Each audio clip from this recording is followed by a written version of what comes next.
嘛的呀？省公安厅的苏英你不知道？跟咱罗队一个警校的，比他还小2届，弦儿一样大。我们女经理的这个，不是他这个他也不能说让咱停咱就停啊。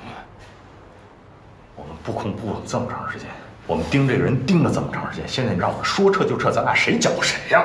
你知道我们盯这帮人盯了多长时间了吗？你的贸然行动差点暴露了我们。我们哦，这是我们的辖区。我是代表省厅在办案。我们就事论事，我们今天要抓这个李安福，他涉及的是命案，命案就是大案，就是要案，命案必破，对吧？在我们眼里，命案也是大案要案。我告诉你，和李安福在一块儿的那些人涉及的案子更大。没有人告诉我呀。你确定要在这儿跟我聊案子吗？赵局，是我。对，我就在这儿。我先跟您汇报。好，您先讲。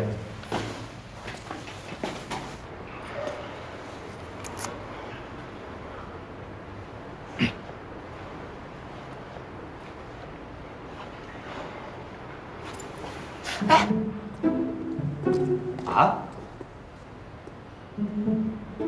啊？不是，那您怎么没早？哦，您也是刚，没问题，理解。哎，都是工作，完全明白。罗队长，哎，还有什么需要我解释的吗？苏队长这儿有什么需要我们配合的吗？请您带上您的人离开我的布控现场。马上。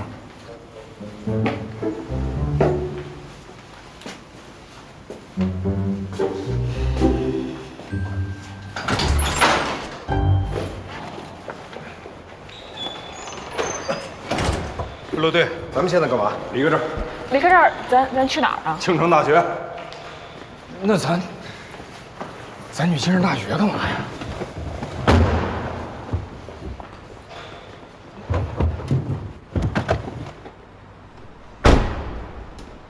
我是不是要去哪儿？一桩桩一件件都得跟你们仨报备一下啊？不用。我再说一遍，青城大学。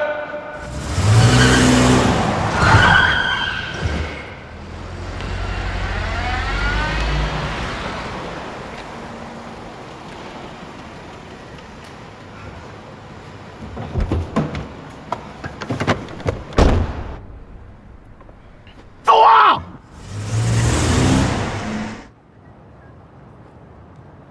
王雪的案子是由我们警方负责，我跟你说多少遍了，别再掺和了。我这次来就是告诉你，你不要管，也不要碰，别给我们警方添麻烦，明白吗？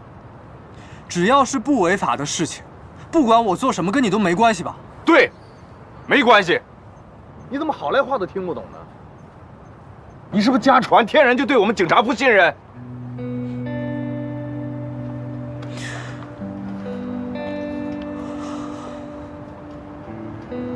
我相信你还是信任的。话重了啊，反正就是你多理解吧。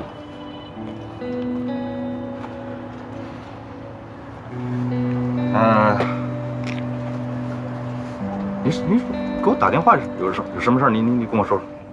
现在没这个必要了。哎，再说你也未必信任我。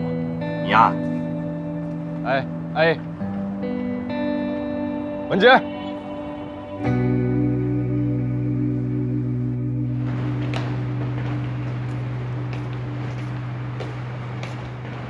罗队，你们可算回来了。赵局有个会议在楼上等你们。怎么没提前通知？哦。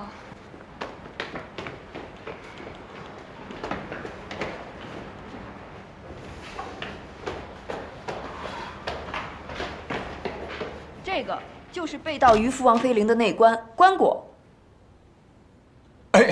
哎，报告，你怎么刚回来呀？这都等你半天了。没通知我们开会，我们完事就往回赶了。罗队长不是早收队了吗？怎么比我还晚了一步？堵车呀。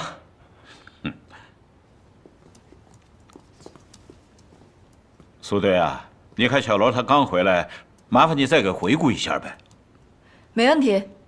刚才说到一半啊，那我就言简意赅给罗队长和各位同事再说一下啊。我们省公安厅刑警总队近1年来综合调查本省数起文物和艺术品失窃案，都与一个文物跨国走私集团有关。2个月前，余江市文物市场上流出几件马王坡古属渔夫王飞林的墓葬品。经过我们摸排调查，加上余江市局刑警大队的全力配合，我们抓到了一伙盗墓贼。这帮人受重金雇佣，偷走了王飞林的棺椁和其他墓葬品，而他们的雇主就是这个文物走私集团。那个，我对不起，我打断一下啊，就是想问一下苏队，您说了这么多，这都是走私集团的案件，但是现在我们现在负责的是诈骗这个2个案件。别着急啊，哎，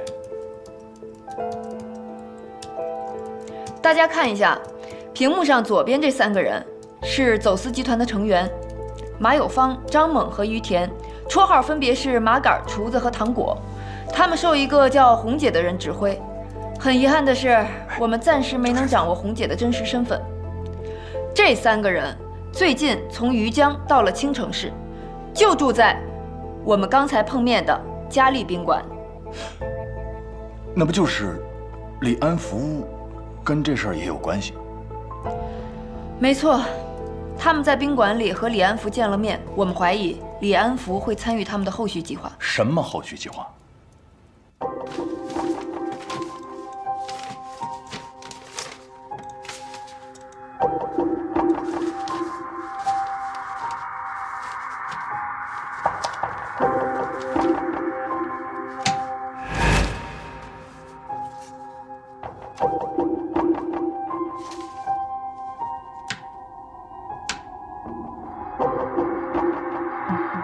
是这样，渔夫王飞林的棺椁，据史籍记载重达数十吨，该集团想要出手，肯定不是一件容易的事情。我们想知道他们把珍贵文物藏在了哪里，同时也想顺藤摸瓜找到3个人背后的红姐。这是一起大案，所以刚才真是不得已才叫停了你们的抓捕行动。罗坚啊，苏队他们下面的工作需要咱们的大力配合。是，肯定配合。虽然咱们的电信诈骗案取得了重大进展，但是为了防止嫌疑人有所察觉啊，先不要打草惊蛇。有一点我不太明白啊，赵局，就是我们现在手头负责的这个电信诈骗这一块呢，死人了。您说我们如果现在就停到这儿，我就怕家属这一块可能会有点着急，因为我们需要尽快给人一个说法，包括赔偿啊，包括死因呐，这些东西都要在社会上对我们这个公信力是吧？人肯定是要抓的嘛。那个李安福有咱们2方面的人看着呢，他跑不了。明白了，赵局。那我现在去把李安福整个电信诈骗这个情况我做一个汇总，你给我坐下。罗队长，到。我是真心需要你们的配合帮助。其实这个文物走私集团不光涉及到李安福的案子，跟你们之前查的案子也有一些联系。哪一个呀？月神案。月神案里的嫌疑犯李淑婷，不久之前曾在余江市跟这3个人见过面。我们怀疑李淑婷为这个集团做事，或者至少是合作关系。除了李淑婷，我们还有一条线索。大家看一下，最右边的照片上，这个男的绰号苍蝇，上周因为伪造艺术品被我们抓获。在审讯过程中，他透露了一条重要线索。张莹，我们在你的工作室里发现了一套国外订购、价值不菲的红外扫描仪和有机玻璃切割仪器。我们查了一下，这好像是医学机构做义眼用的。你用这个干什么？交代清楚。是一个叫丁生火的人，他找到了我，让我给他伪造2样东西。丁生火找苍蝇做了一份掌纹模型和一份切割仿生虹膜，这两样东西他依照约定带到了青城市，放在了一个叫逐浪游泳馆更衣室的9527号柜里。逐浪游泳馆。这位同事，有什么问题吗？大点声。昨天呢，我按照罗队的要求去梳理李淑婷摩托车的行动轨迹，在案发的前一个晚上，华苑路的一处摄像头拍到过这辆摩托车。华苑路有一个游泳馆，就叫逐浪。这就对了啊！苍蝇为丁生火做了掌纹和虹膜，极有可能是想要交给李淑婷的。我看过卷宗，押运月神之类的密码盒应该是用掌纹打开，那掌纹模型应该是他们的重要作案工具。如果真是这样，我就有2点疑惑了。如果李淑婷有打开盒子的掌纹，她为什么不在清安未达或者是押运途中就动手，非得等到项链交付后才调包？显而易见，后者危险更大，对吧？关于这个哦，还有一个，2个案子卷宗里没有任何跟虹膜有关的信息，那他们要这个虹膜到底是干嘛用的？关于这2点疑惑，我需要马上提审丁生火。罗队，配合，一定配合。我多句嘴啊，这个丁生火呢，我们跟他过招，审了几次，反正比较艰难啊。赵局知道，就是审不出来什么东西。感谢提醒啊。除此之外呢，我还有一个小小的请求。哎，你说。睡莲案和月神案的卷宗里提到了一个叫庄文杰。对，一个叫庄文杰的大学生起到了不小的作用，是吧？罗队能不能引荐我认识一下？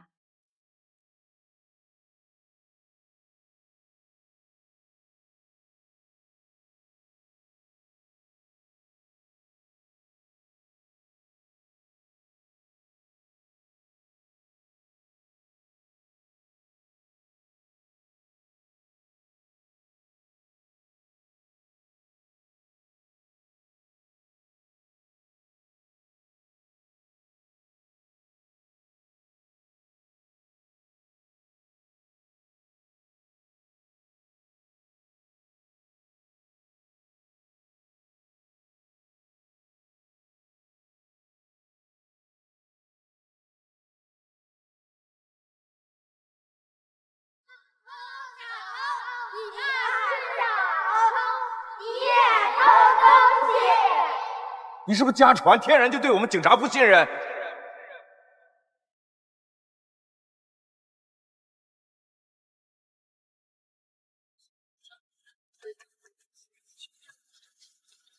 可以，这个是没有问题的。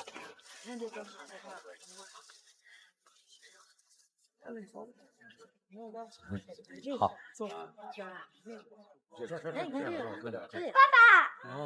爸，你等等我快走不动了。看这边。臭小子，来，爸爸背你。哎呦，爸爸真好。走喽。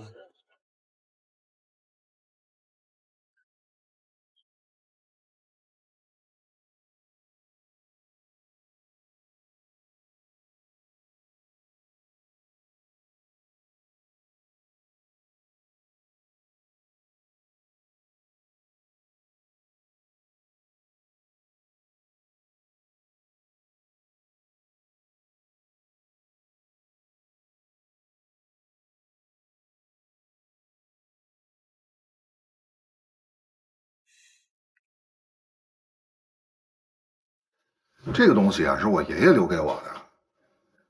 最近呢，走时不准了，我就寻思着是不是年月太久了，这里边有锈啊，我想找人给我清理一下。我都找了7、8家店了，就是没有一个人能够打开这个钟表齿轮上的死扣。您这是我最……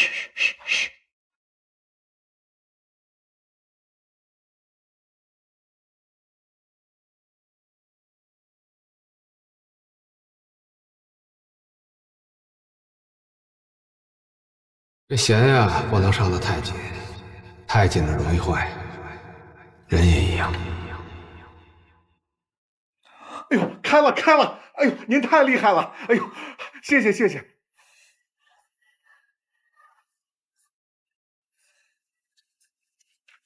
喂。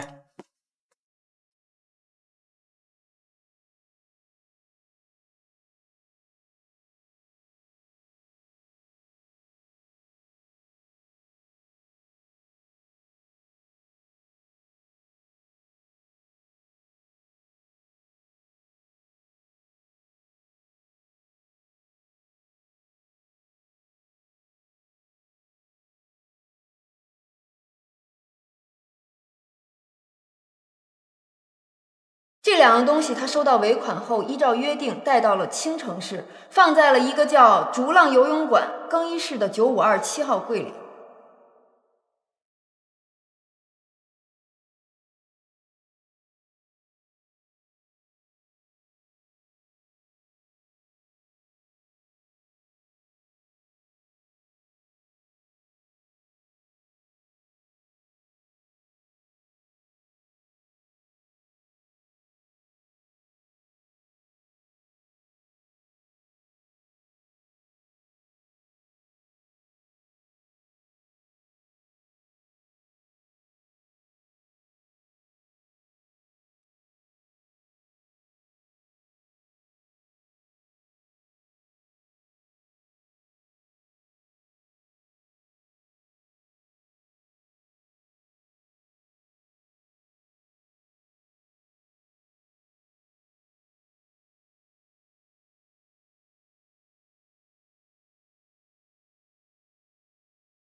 嚯，你这手机碎的？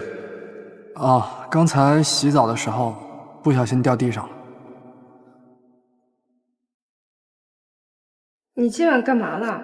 是做运动了吗？没有啊。那你这个心跳和血压怎么都那么高1号晚上12，去更衣室取。12点，这都过了。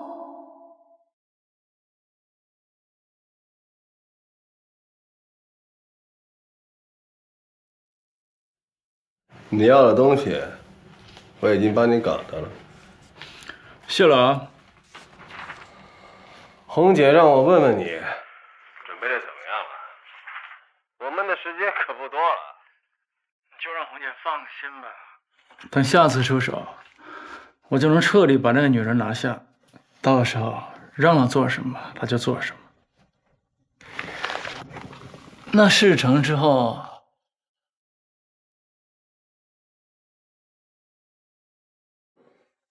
做好你该做的，其他的不用你操心。我倒是懒得操心你们的事儿。不过红姐现在连红魔都没有拿到，一切都在红姐的计划中，拿到红魔只是早晚的事儿。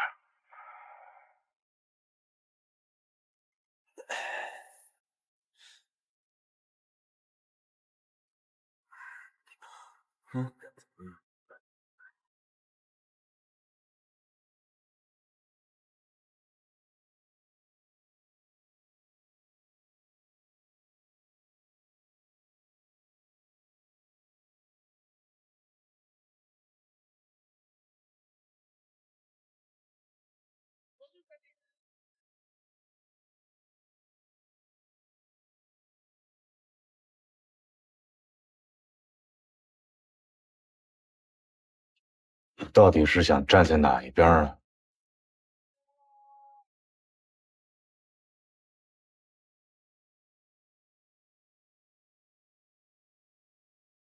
我过去跟你说过，想要摆脱黑暗，最好的办法就是努力让自己站在有光的一边。也就是最近有点糊涂啊，所以我想问问你，说你庄文杰到底想让自己站在哪一边？罗队，我有点不明白，您今天找我来说这个，是什么意思啊？就想来问问你，说你住院期间都去哪儿了？有没有拿过什么东西？这个东西给谁了？或者你藏哪儿了？有没有？这个东西不简单啊，而且这个东西对于你还有你周围的人，可能都是一颗定时炸弹。什么东西啊？住院的时候我可是哪儿都没去过。油盐不进，揣着明白装糊涂。行，罗队，我觉得您要是有时间来我这儿问这些有的没的，您不如多花点时间在李安福身上。王雪的案子到现在都没破呢。因为李安福这个案子很复杂，他对王雪的目的性没有那么单纯，所以他不是一个简简单单的电信诈骗，听明白了吗？这当然不是电信诈骗，他把人都害死了。我知道。不是你以为你是谁啊？我有必要把一步一步查案的进展我都要跟你汇报吗？我是不是得一步一步的在调查呀？那就麻烦您赶紧去调查，不要再浪费时间在我身上了。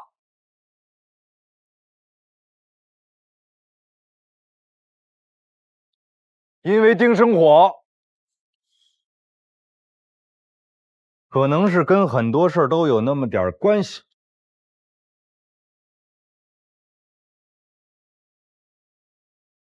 你呢？现在倒成了一个被抓起来的人，让你干什么你干什么啊！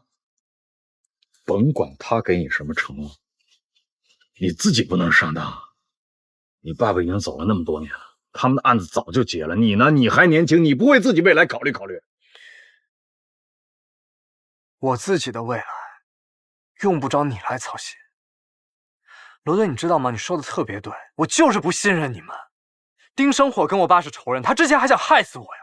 你觉得我有可能受他摆布吗？那你上游泳馆干嘛去了呢？我已经在游泳馆的地上发现你手机碎屏的玻璃碴了。你跟丁生火，你们俩打哑谜，他给你交代了什么，你心里最清楚。你拿没拿掌纹，拿没拿虹膜？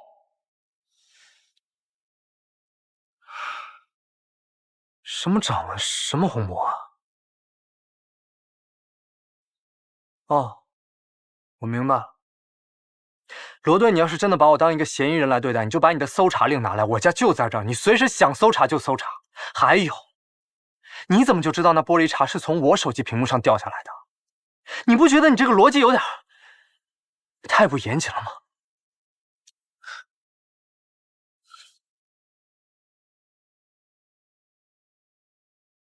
庄文杰啊，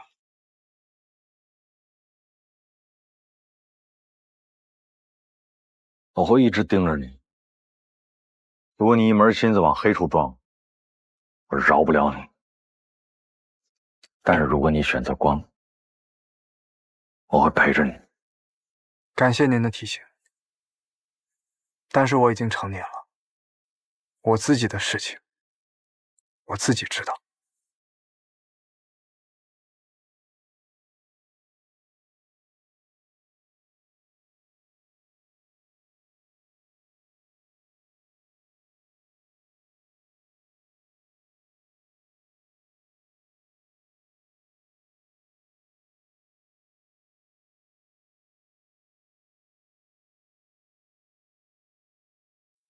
我尝你这菜。自己拿去。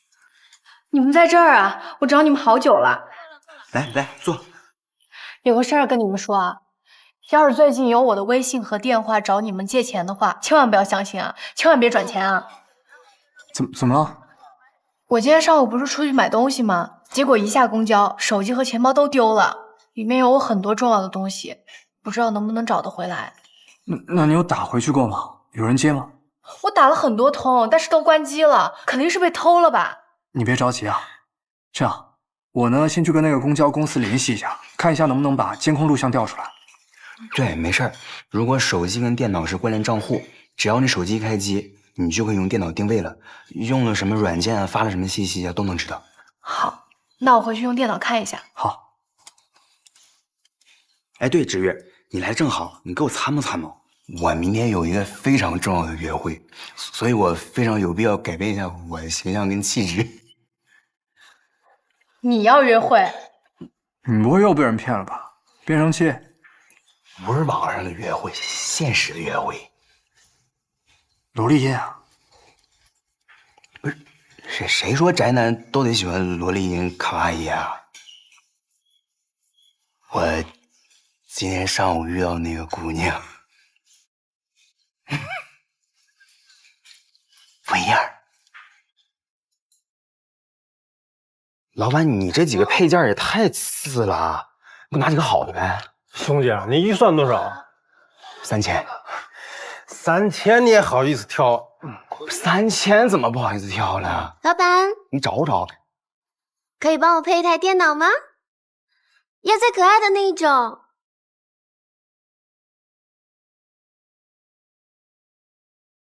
颜色要梦幻的，一定要和我很配哟。哎呦，配电脑吗？我可以帮你。那然后呢？就是老天保佑吧，他要的那张显卡吧，那家店没有卖的，然后他就把他电话号留给我了。我明天就再陪他去趟电脑城。哦，你这算哪门子的约会啊？你这顶多啊，就是被别人当做一个配电脑的工具人。你懂啥呀？我这叫做科技宅的浪漫。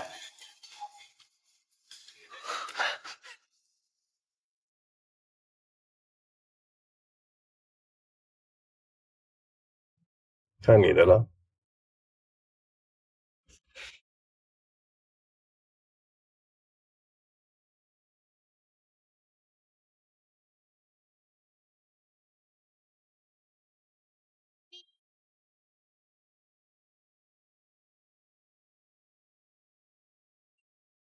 梁小姐，这件作品请您看一下。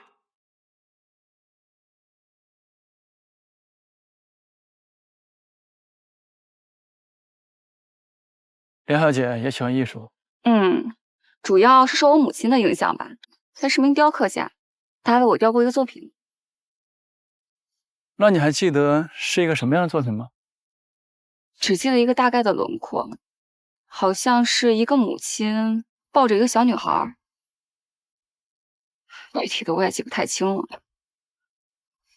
后来我父母离婚，我母亲就去了国外，那个作品也就被我继母卖掉了。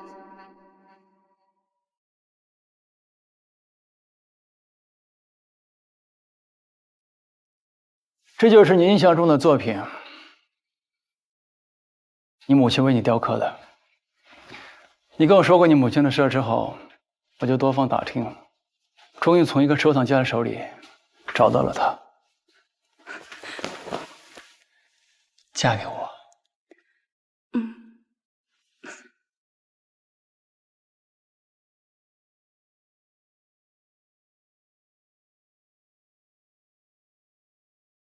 今天下午3点20分的时候，李安福进入了青城市海港路的一家艺术展厅。他在里面待了2个小时之后，就离开了这座艺术展厅。真好啊！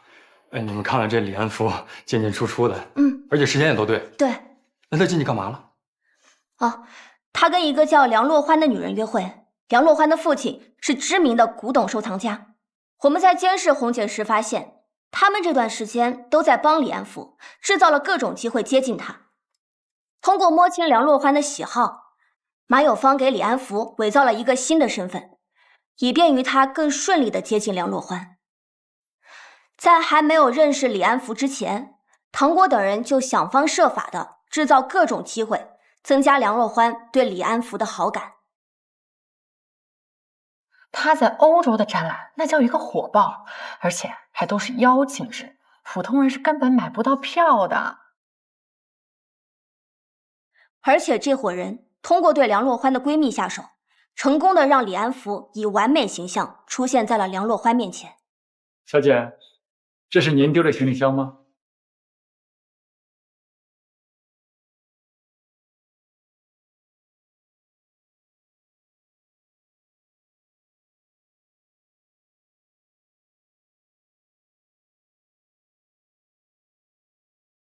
在李安福的甜言蜜语和热烈追求之下，两人迅速地确定了恋爱关系。都是为你准备的。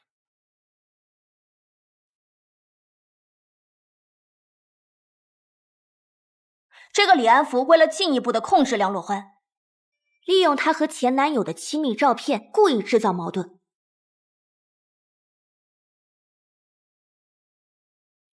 用分手、冷暴力、人格矮化等手段操控梁洛欢的情感。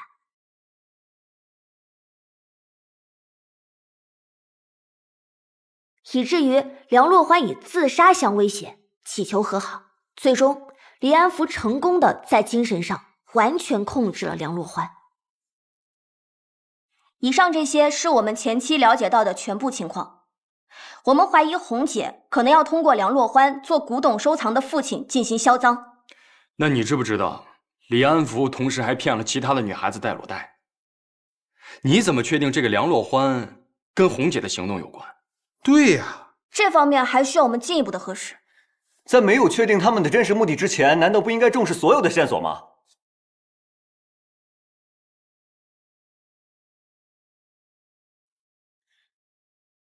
在调查他的时候，我们发现了另一个突破口。这跟他有什么关系？今天上午，走私团伙的成员于田与孙志坚接触了。走私团伙的张某今天上午跟踪了庄文杰的大学女友林芷月，尾随他上了辆车。之后，林芷月的手机和钱包就全部都丢失了。这能说明什么？这只能说明他们关注到了庄文杰。哦，还有李淑婷，李淑婷可是他们的人啊。没错，而且庄文杰协助警方破获了李淑婷的月神案，万一是他们找他报复呢？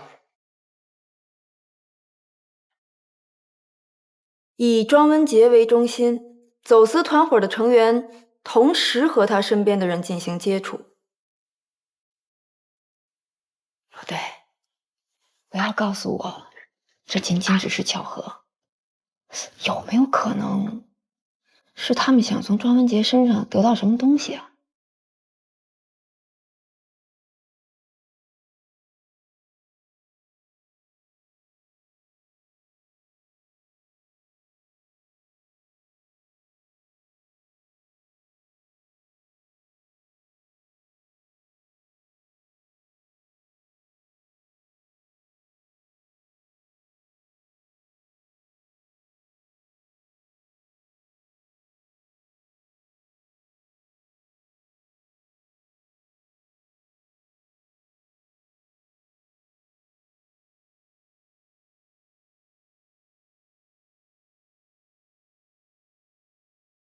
就想来问问你，说你住院期间有没有拿过什么东西？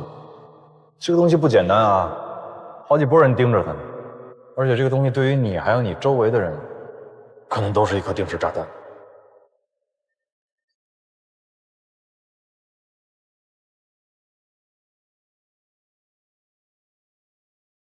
胖子，你能不能反向查到他的 IP 地址，还有他的注册信息？悬，这些都得申请人网站后台数据了。那起码你把他注册的邮箱给我调出来。我试试。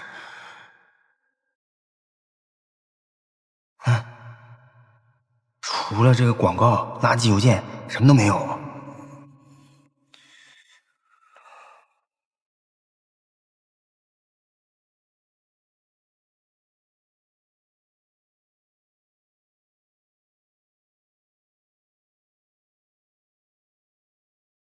庄文杰参与案子的卷宗，我可完完整整看过一遍。丁生火的案子，他是全程参与的。丁生火的案子呢，是庄文杰全程被胁迫，也有可能是被利用。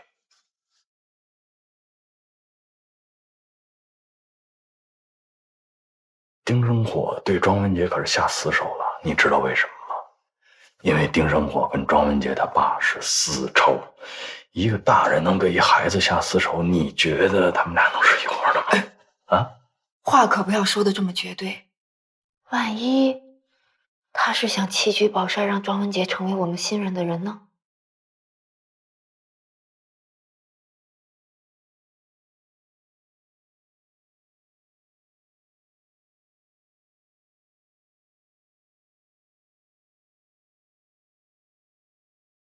你们要的东西在我手里，3天后，青城市码头 A 区取货。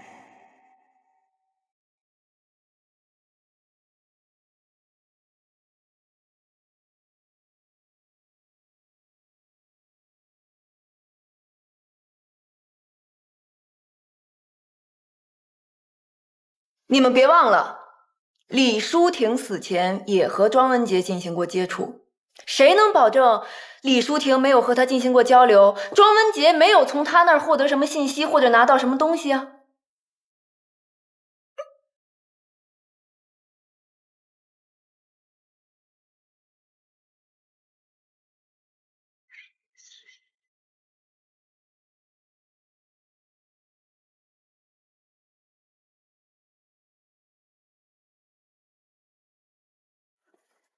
我认为，我们目前追捕的这伙走私集团和前2起案件是相关联的，他们背后都隐藏着犯罪的操纵者，而庄文杰是我们找到这个人的重要突破口。苏队，那我们现在要给他们安排任务吗？可以，按照程序报上去，先采取远程监控的方式。明白。江警官，到。麻烦您联系一下庄文杰所在辖区的派出所，做一下走访调查。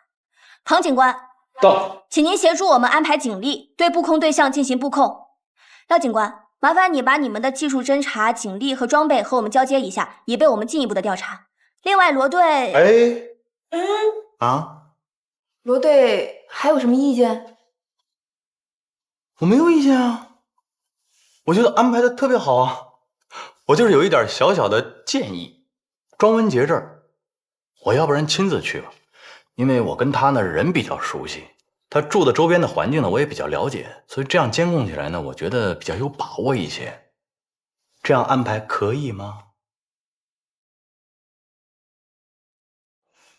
啊，真的 MC16有没有啊？没有，没有。你给我，不是你前面你慢点，你车我没上车呢，你等我一会儿。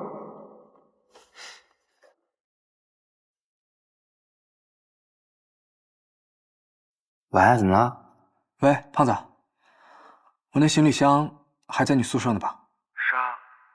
你没动吧？哎，那破箱我都拿干嘛呀？行，你现在能不能给我送过来？我在家门口等你。大哥，你看一眼表啊，现在几点了？10点多了，眼看着学校宿舍就关门了。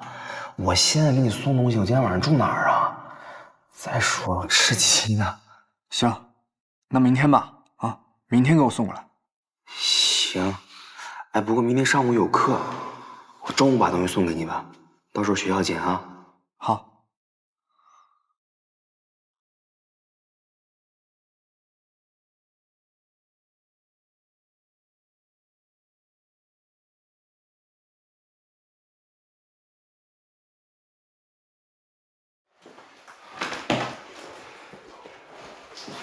罗队，你也太……不是，我就是想说，咱是不是得有点主观能动性吧？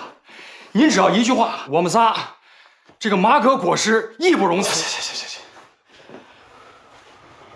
睡觉，睡。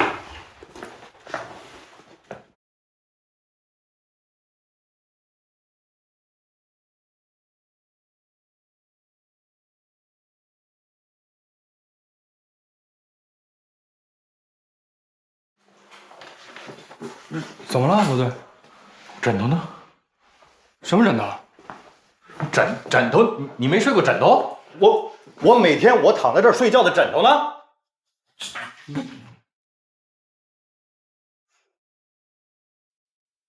请问您还有什么指示吗？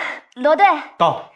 这个是那个苏队让我给您准备的东西，给您放上了。那您就早点休息，打扰了。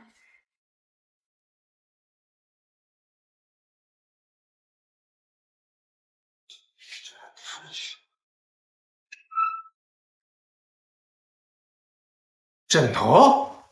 啥意思啊？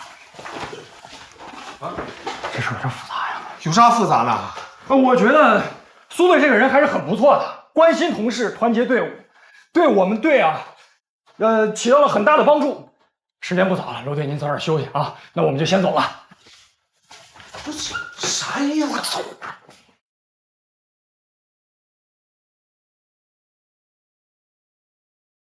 哟，苏队也在这儿呢。您还忙呢，累了一天了，我们下班了，您也早点休息啊。好，你们也早点回去休息吧。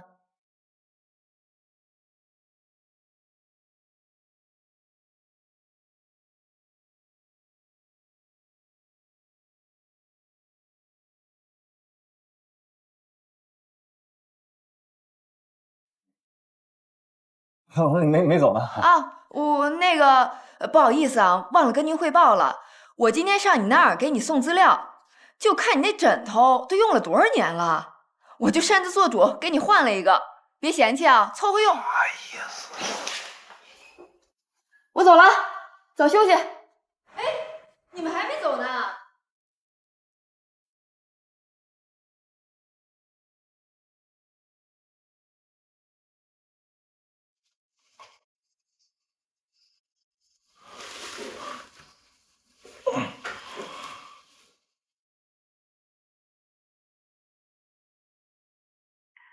你好歹也是个支队长，代表着全队的形象，天天在办公室睡觉算怎么回事啊？活得跟个野人似的。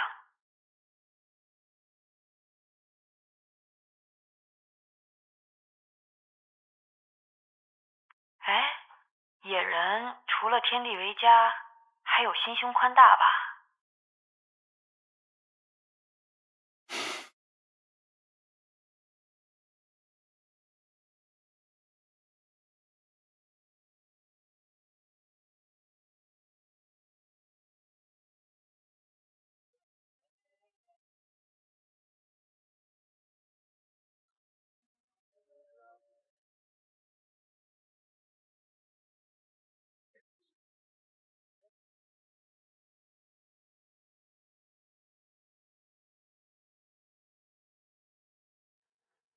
昨儿新搞的货还没刷机呢，3000收不收？收。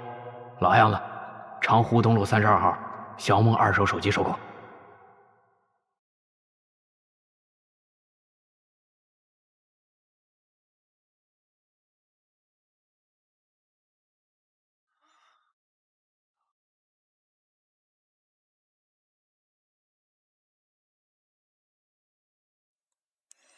喂，胖头孙，你下课了没？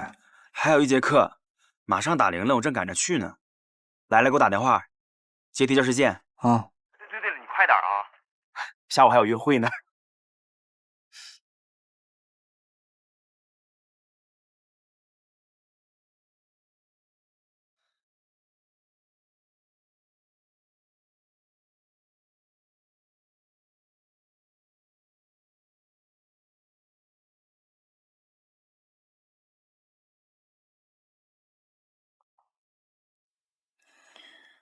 你怎么来了？有事吗？没事儿，没事就请回吧。不是，话没说完呢。没事儿就不能来聊会儿天了。这孩子不让人把话说完。能进吗？能进吧？好，那我进来啊。哎，今天收拾挺利索啊。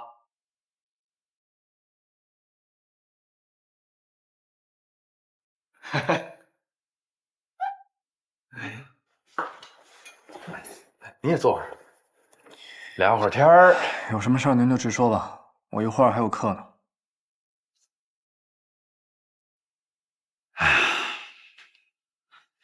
就想跟你道个歉嘛。道歉？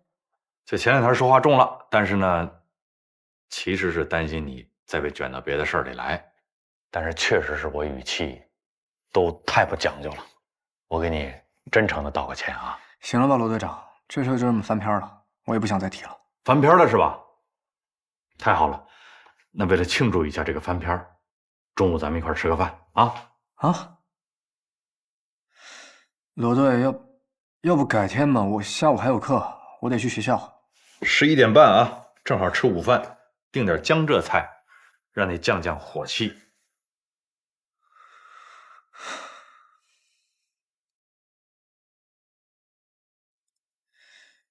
你们现在刑警支队这么闲吗？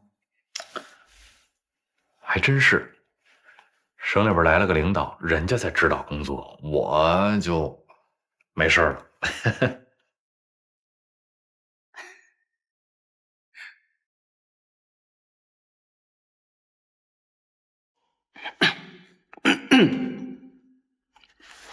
喂，小唐。喂，胖胖，你在学校吗？在呢，课间休息呢。我在你们学校门口等你哦。什么？你都到学校门口了？不是，咱们不是说好下午再见面的吗？你怎么现在就过来了呀？我过会儿可能有点事儿，暂时走不开。那可太遗憾了。本来今天中午我想跟你一起吃午饭的，既然你没时间，那就算了，我去找其他的朋友了。哎，你别，我协调一下啊，稍等一下。最近没什么不三不四的人来找你麻烦了吧？啊，没事，有你，哎，啊，哼哼，哦，我有点急事儿，那外卖来了，你先收着，我马上上来，哪儿也别动啊。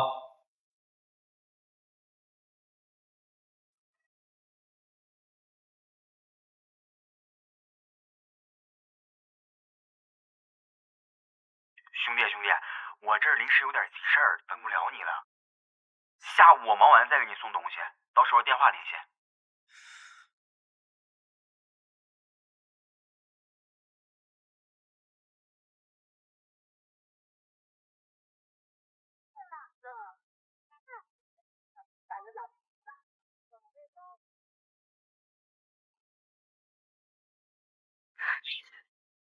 干嘛呀？你在干嘛呀？不听庄文杰吗？咱们俩说的什么远程监控？你跑他们家干嘛去了？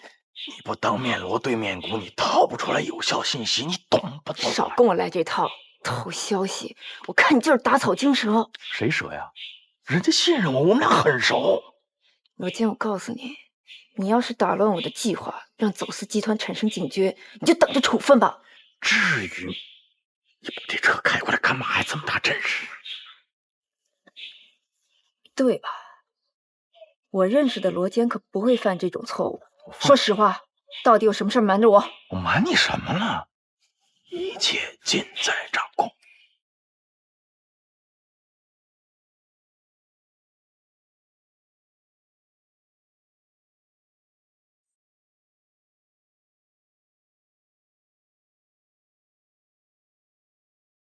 对不起，您拨打的电话暂时无人接听，请稍后再拨。庄文杰，我想跟你谈笔交易。苏队，庄文杰出门了。先跟上。上车！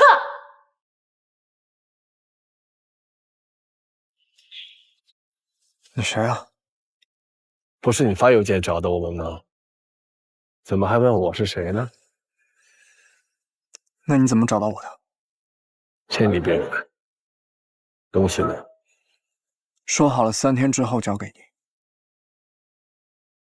我们等不了那么久了。那边有个咖啡厅，去那边聊聊。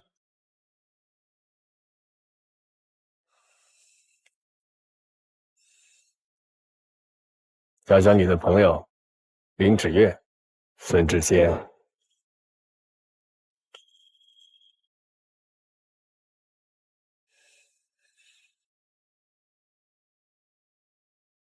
庄文杰和人碰头了，是走私仓库的马有芳。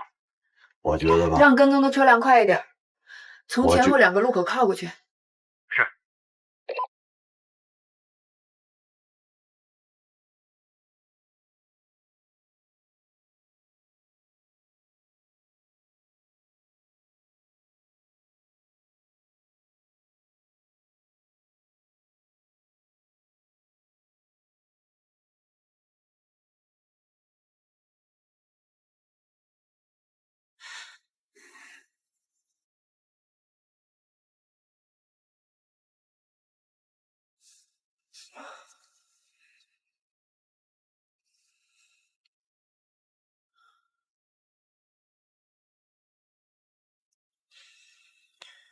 你把他俩怎么样了？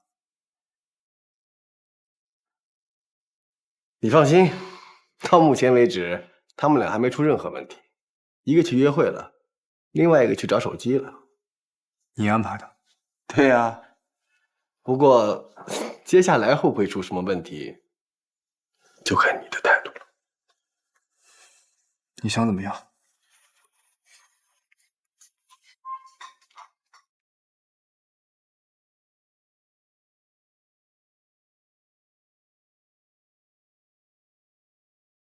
我觉得吧，有没有可能让人跟进去？不行，他们坐的位置太靠里，周围也没有什么人。如果我们现在进去，一定会被发现的。好，保持店外监视。收到。我觉得他是被胁迫的。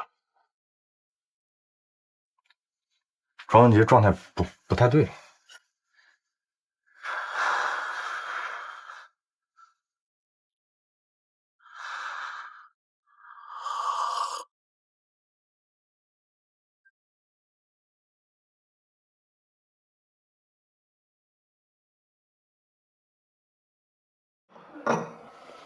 我要你在游泳馆拿到东西，只要你老老实实把它交给我们，你的朋友就是安全的。那是丁生火让我拿的，他说会有人来找我，来告诉我庄耀柏的消息。你首先得证明你自己的身份。我知道你是庄耀柏的儿子，我也知道你爸跟丁生火那点恩怨。你也不想想，那丁生火为什么要让你去拿那东西啊？他是想借刀杀人。你作为庄耀柏的儿子，你连这点都想不明白吗？看来这庄耀柏金盆洗手之后，心还真变软了。这都没教你啊！金盆洗手？想退出这行，哪那么容易啊？江湖传言，你爸当年偷洛神的时候，跟警察通风报信，还把丁生火给关金库里了。结果怎么样？你看他落得什么下场？还不是让警察给逼死了？这叫什么？狡兔死，走狗烹。那在当年他为什么？我时间有限，赶紧说，东西在哪儿？我没带在身上，我要时间去取。好，你可千万别跟我耍花样。我要的可不是你在隐形眼镜店买来的那个。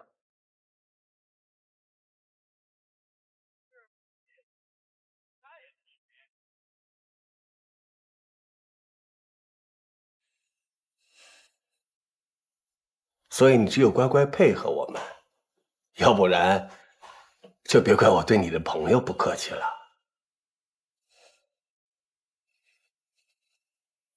孙志坚的宿舍有个黑色行李箱，东西就在里边。给他打电话，让他的室友把箱子送出来。学校门口停着一辆银色捷达，让他把箱子递给司机就行。我早打过了，打不通。那是我们让你打不通的。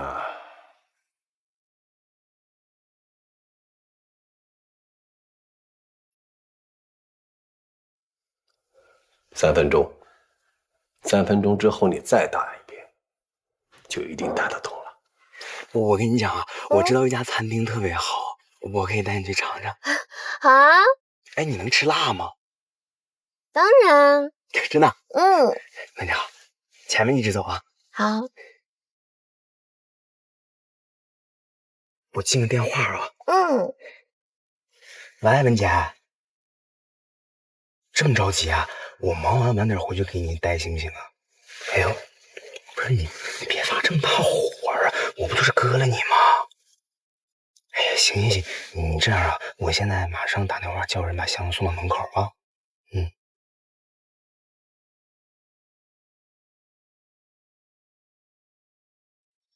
你看看庄文杰，还可以打电话，行动也没有受到限制。到现在，你还认为他们不是一伙的？箱子我们已经拿到了，还有最后一件事，在我们确定东西真伪之前，你得跟我走一趟。我已经按照你的要求去做了，我现在要知道我朋友是否安全。庄文杰，你没得选。你只要老老实实配合我们，你的朋友就是安全的。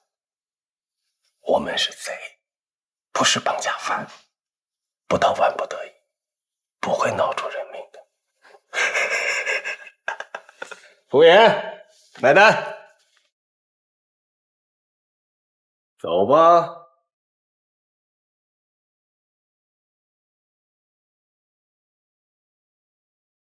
苏队，两人谈话结束，正在离开咖啡厅。目前确认犯罪嫌疑人有2名，马有芳和庄文杰，注意他们的动向，必要时可以采取抓捕。A 组车内待命 ，B 组步行跟上 ，C 组开车到下一路口观察情况。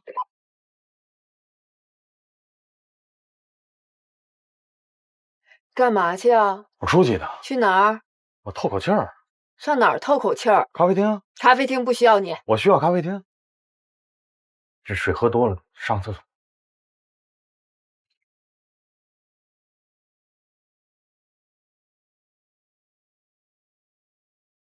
快点。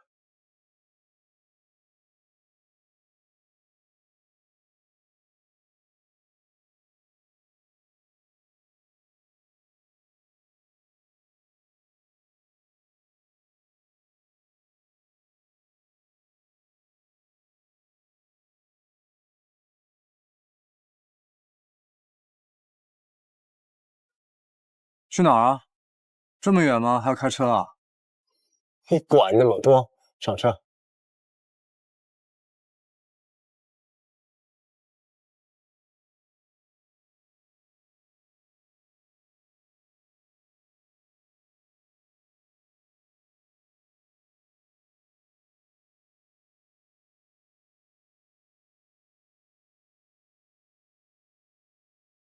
苏队，马有芳开车走了。跟上他们。是。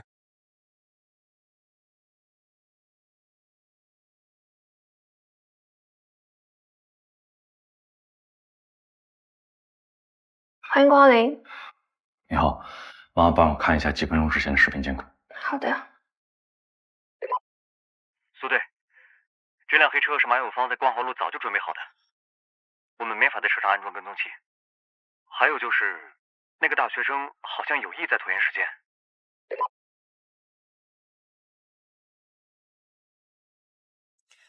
收到，一定要跟紧这辆车，千万别跟丢了。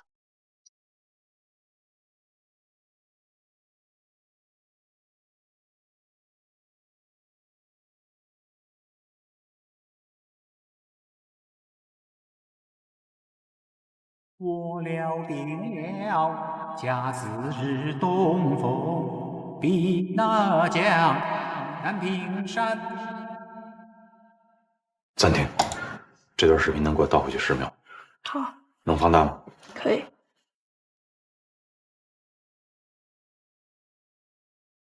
开始。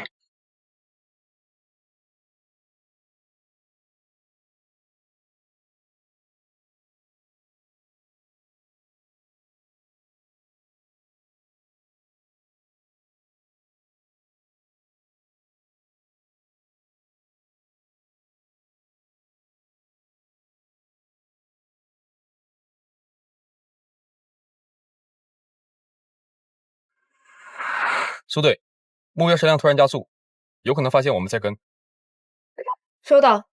C 组尽量咬上 ，A 组绕到前面去阻截，必要的时候强制目标停车，我们抓人。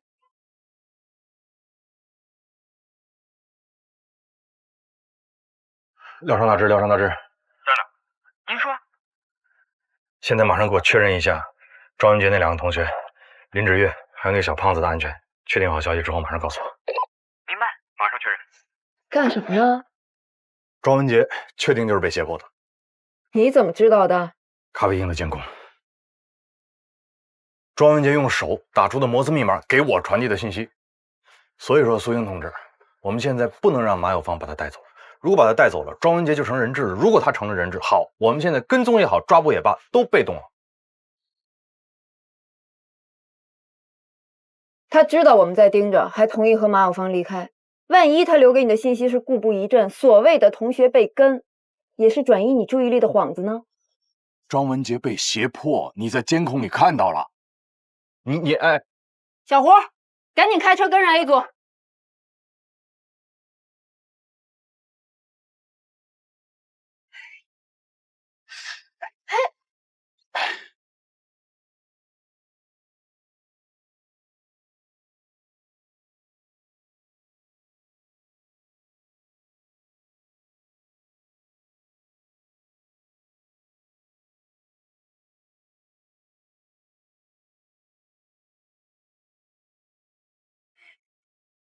下来，上去。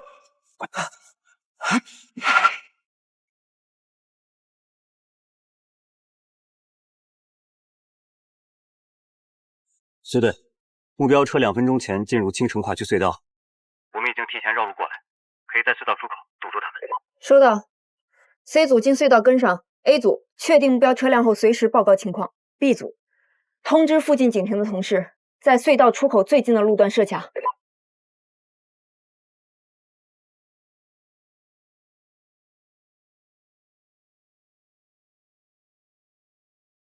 苏队，情况不对，我们在马有芳的车里只发现他一个人。卓文杰不在车上。马上截停目标车辆，把人摁了。收到。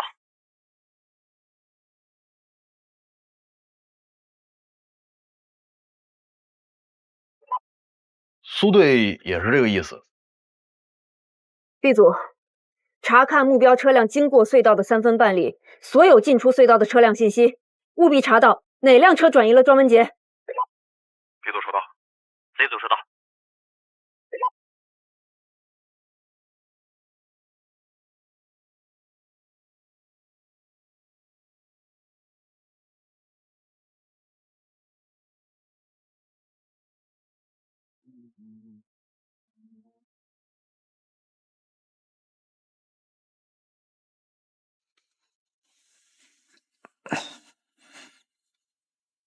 竹子，你说马杆他没事吧？应该没事，警察又没证据，只要马哥咬住不说，我看他们能把人关多久。哎，那红魔拿到了吧？放心吧，早拿到了，但是箱子里多了样东西，红姐也不知道干嘛用的。那还不简单，问问这小子。问问他。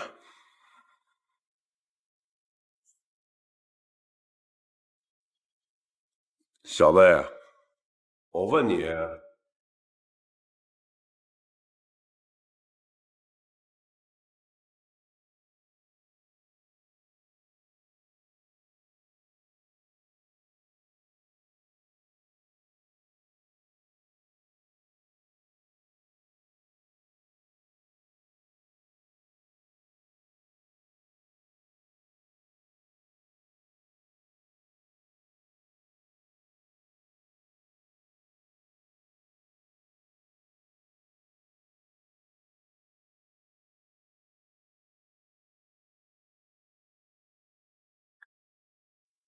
周文杰，初次见面，你可以叫我红姐。抱歉啊，我这手在后边靠着呢，没法跟你握手了。不愧是庄耀白的儿子，还挺淡定。你认识他？只闻其名。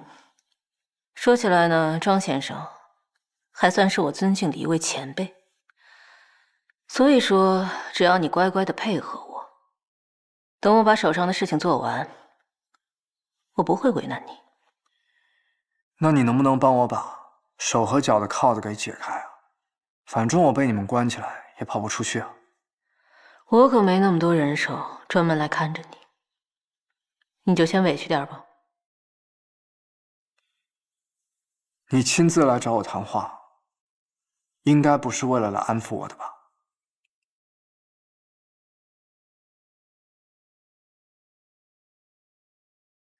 你真的是很聪明。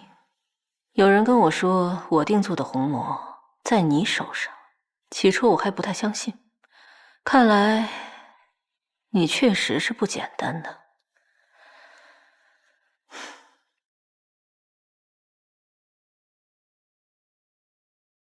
庄文杰，你告诉我，这是什么东西？我不知道啊，这不是你们要的东西吗？我能不能问你个事儿啊？是谁告诉你红魔在我这儿的？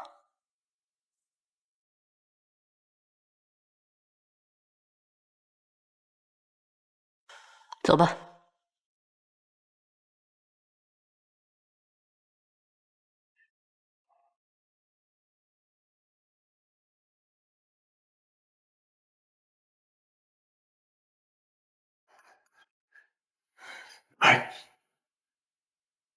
问出什么来了没有？马有芳嘴很严，只说庄文杰和他是朋友，两个人见面聊了聊天，准备一块儿到青城市郊的农家乐吃饭。过隧道的时候，庄文杰说有事，临时下车拦了出租车走了。胡扯，这一定是胡扯！我告诉你，庄文杰肯定是受他胁迫才出来的。所以我们现在第一要务要找到庄文杰人在哪儿。第二，隧道进出车辆跟踪的情况怎么样？你得告诉我。先不说这个啊，你怎么确定庄文杰就是被胁迫的，而不是跟走私集团有关联呢？如果按你的说法，他就是个普通的大学生，那这些人费尽周折要带他走，到底是为什么？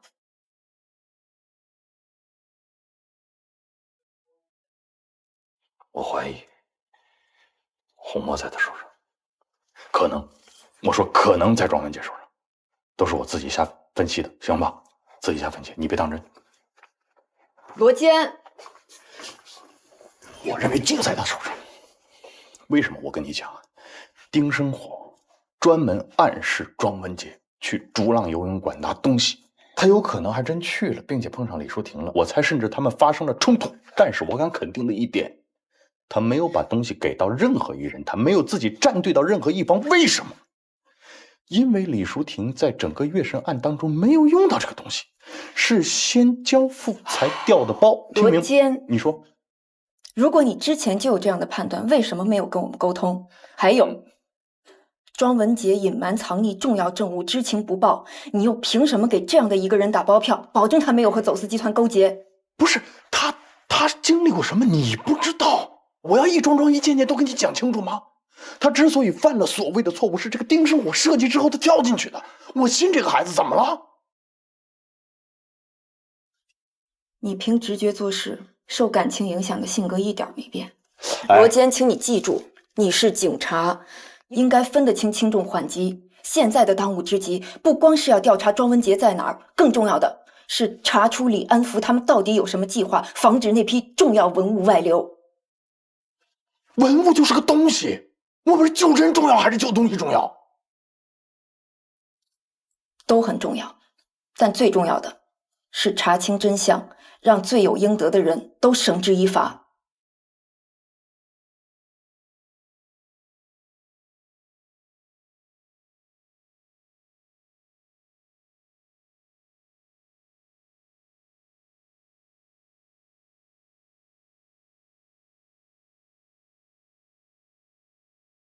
哎，爸爸，这是什么呀？爸爸想考考你，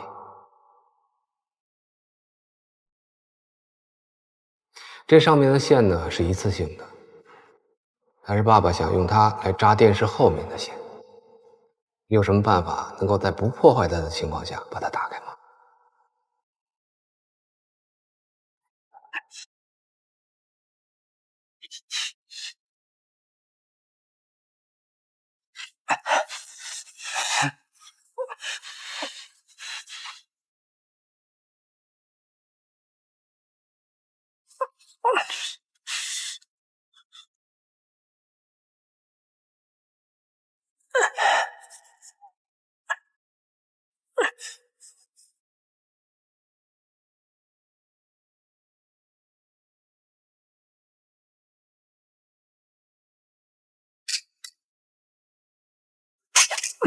我成功喽！干什么呢？等着点。